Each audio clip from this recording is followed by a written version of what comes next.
Hola, Natalia Estremera, Hola. psicólogo, experto en inteligencia emocional y bueno, estás invitado aquí al cuarto Congreso de Educación Emocional en Navarra. Estamos súper agradecidos de que así sea y creemos que nos puedes dar algunas ideas, algunas pistas sobre los beneficios que tiene la inteligencia emocional en la infancia, en la adolescencia y por qué los padres, las madres o los docentes necesitamos entrenarnos o capacitarnos en ello, ¿verdad? Sí. Pues sí, llevamos ya más de 20 años trabajando en el campo de inteligencia emocional. Hice mi tesis junto a Peter Salovey, un reconocido psicólogo en Estados Unidos, que fue el padre de lo que sería el concepto científico de la inteligencia emocional, aunque Daniel Goleman ha sido el que después lo ha popularizado. Y desde entonces llevamos realizando diferentes estudios en centros educativos, en primaria, en infantil y en secundaria, tratando de mostrar para qué sirve y cuáles son los beneficios, las ventajas que puede tener educar a nuestros hijos y a nuestros alumnos en inteligencia emocional. A lo largo de todos estos años es verdad que los inicios fueron duros porque no existían programas, no existían medidas de evaluación, pero ahora ya en los últimos, sobre todo en la última década, ya tenemos hallazgos bastante fiables que nos dicen que los niños, por ejemplo, en los cuales trabajamos la inteligencia emocional, son niños que al final son menos tendentes a consumir sustancias, por ejemplo, algo que preocupa a muchos padres, como puede ser el alcohol, el tabaco. No digo que no consuman, eso no lo hemos encontrado, pero que suelen buscar otros reguladores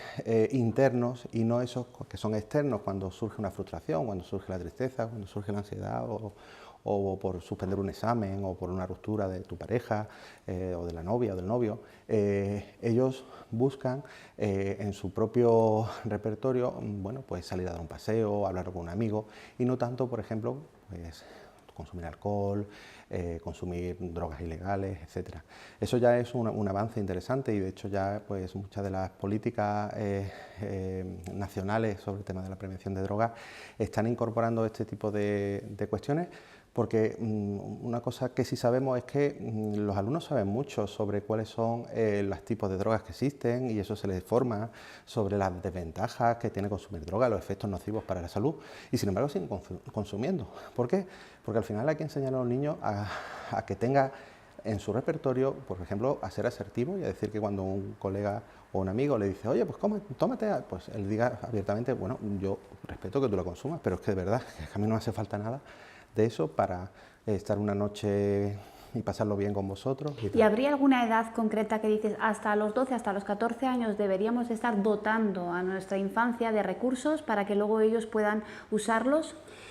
Hombre, yo y los estudios lo que nos vienen diciendo es que más que una edad concreta yo creo que cuanto antes mejor, es decir, empezar desde los 2-3 años quizás lógicamente trabajando competencias emocionales muy básicas, primero las de percepción, de reconocimiento, de expresiones más básicas, pero conforme van incrementándose, sobre todo en la preadolescencia, en la niñez, empezar a trabajar ya las estrategias de regulaciones cognitivas, conductuales, que vean que se puede hacer otras muchas cosas cuando uno está triste o enfadado, que el deporte ayuda, que tener amigos ayuda, que reevaluar la situación y sacarle el lado positivo puede ayudar, que hacer maquetas, distraerte, buscar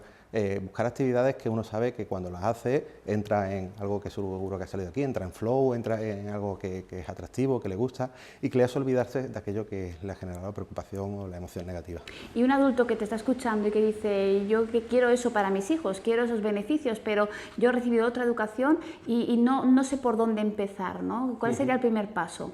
Claro, en estos casos depende de si es un maestro o es un padre. En el caso de los maestros trabajamos con programas estructurados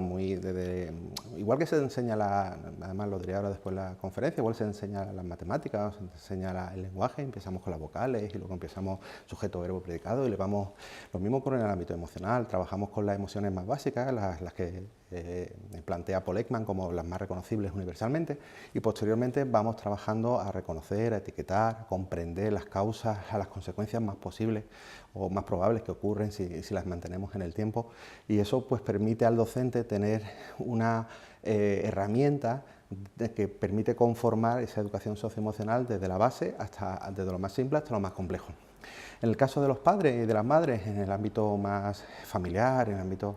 del hogar, pues sobre todo hay que empezar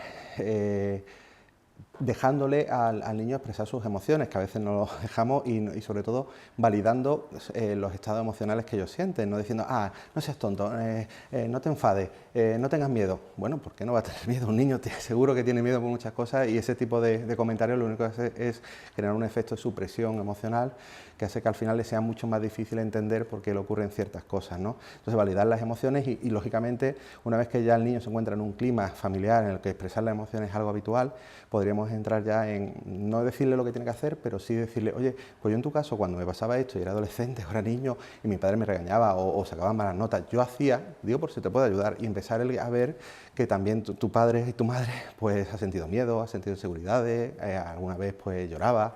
y eso les ayuda a crearse dentro de un clima de apoyo y de funcionamiento familiar y emocional mucho más efectivo. Muchas gracias, Natalio. A ti. Gracias. Un placer.